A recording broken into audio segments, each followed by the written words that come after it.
Michael the Archangel is a unique and vital figure in the Bible's narrative, one who holds preeminent authority among spirit beings, yet also closely relates to Jesus Christ.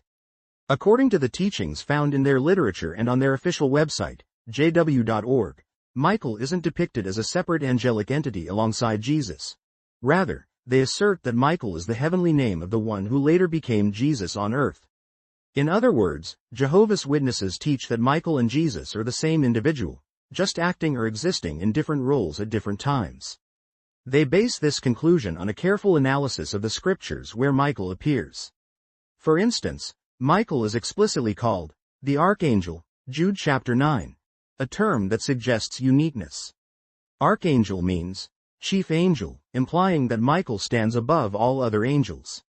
In the book of Jude, Michael is not merely one of many archangels. He is identified in a singular way, as though there is only one. According to Jehovah's Witnesses, just as the Bible speaks of one Lord and one faith, the phrase, the Archangel, strongly indicates that Michael is in a class by himself. Moreover, they look to 1 Thessalonians chapter 4 verse 16 to reinforce the idea that Jesus and Michael are the same person.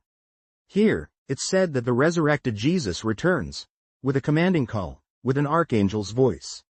For them, this verse connects Jesus' authoritative role directly with that of the archangel, suggesting that Jesus would use his own archangelic voice.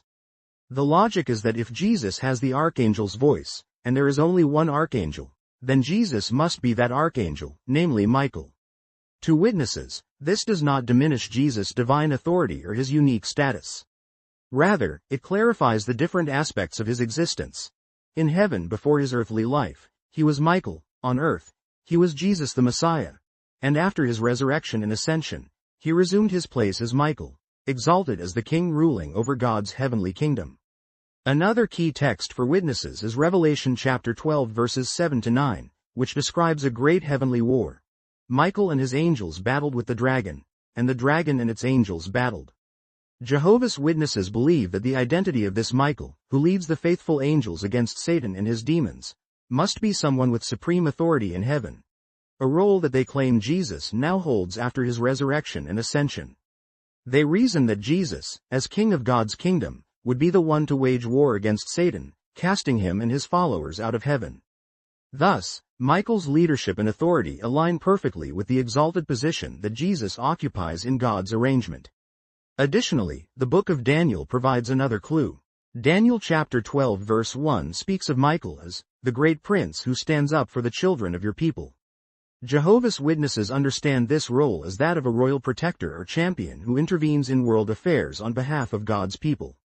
Since Jesus is shown throughout Christian scripture to be the shepherd and protector of God's faithful ones, it seems natural to them that Michael and Jesus would be the same, consistently caring for believers and safeguarding God's interests. The unity and continuity between the Old and New Testaments are thus seen in the figure of Michael, who later appears in the New Testament as the risen and glorified Jesus. For witnesses, these textual threads weave together to present a single, coherent picture. It's important to note that this perspective differs from that of many other Christian denominations. Mainstream Christianity often views Michael and Jesus as distinct beings. Traditional doctrines hold Michael as a high-ranking angel, while Jesus is considered God the Son, a separate divine person. Jehovah's Witnesses reject the Trinity doctrine and view Jesus as God's first creation, the Son who existed in heaven as a powerful spirit creature before becoming a human.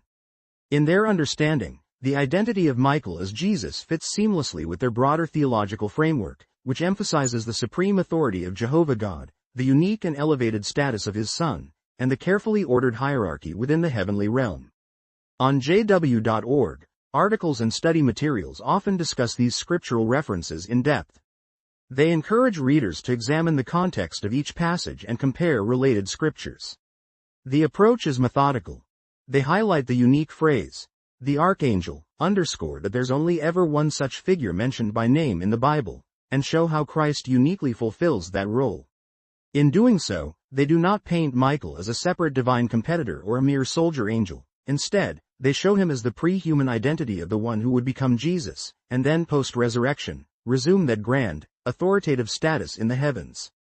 To sum up, according to Jehovah's Witnesses and their official publications, The most one can say about Michael the Archangel is that he is the first and greatest of Jehovah's spirit creatures, the commander of the heavenly army, and the one who later came to earth as Jesus Christ. He is a single, unique individual operating at different times in different capacities, as Michael in heaven before coming to earth, as Jesus during his earthly ministry, and once again, following his resurrection, as Michael, now the enthroned king who leads the angels and battles Satan. This understanding is central to the witnesses' Christology and their interpretation of key prophetic and apocalyptic passages in the Bible. Please share and like and please subscribe.